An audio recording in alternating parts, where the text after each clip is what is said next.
1 or 2 glasses of water is పర్లేదు, and it also promotes to easy movement of the food. Yes sir. అంటే తిన్నాక ఎంతసేపటికి నీళ్లు తాగితే బెటర్ సార్? అలా ఏమన్నా ఒక పర్టికులర్ టైం ఏమన్నా? అలా పర్టికులర్గా ఏం లేదు, అండ్ తిన్నాక ఎంతసేపటికైనా యూజువల్లీ బట్ ఫుడ్ కంప్లీట్గా కిందకి వెళ్ళటానికి ఇట్ టేక్స్ 4 hours. 4 hours కంప్లీట్గా.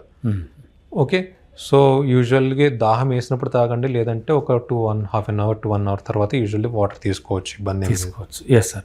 డాక్టర్ గారు, జనరల్గా వారంలో ఒక పూట పూర్తిగా భోజనం మానేసి అంటే పొట్టని మార్చండి అని చెప్తూ ఉంటారు పెద్దవాళ్ళు.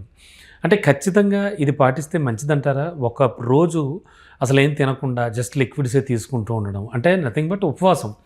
తెలుసు కదండి, ఆడవాళ్ళు చాలా ఉపవాసాలు అవి చేస్తూ ఉంటారు. సో దీనివల్ల ఏమైనా ఉపయోగం ఉంటుందా పొట్టకి? ఉంటుందండి, డెఫినెట్గా. ఇది కొత్తగా చెప్పిన మెథడ్ ఏం కాదు, ఎప్పటి నుంచో పాతకాలం నుంచి పాటిస్తున్న మెథడే. అండ్ ఇప్పుడు మీరు చెప్తున్న ఇందాక అనుకున్న కీటోటిక్ డైట్ కూడా ఇవన్నీ కూడా దాని తాలూకా నుంచి వచ్చినవే అనుకుంటున్నాను నేను.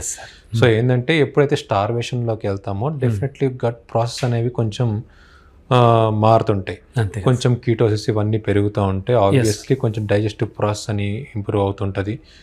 ఏమన్నా లోపల పేరుకుపోయిన ఇంప్యూరిటీస్ కూడా ఏమైనా ఉంటే కొంచెం అడ్జస్ట్ అవుతుంది బాడీ. డెఫినెట్లీ అప్పుడప్పుడు ఉపవాసం చేయటం అనేది is a good thing, and it also helps in normalisation of the body.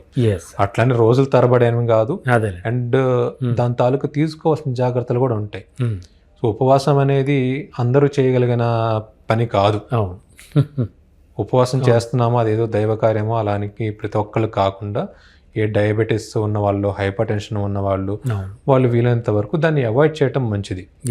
Normal regular healthy person can do it.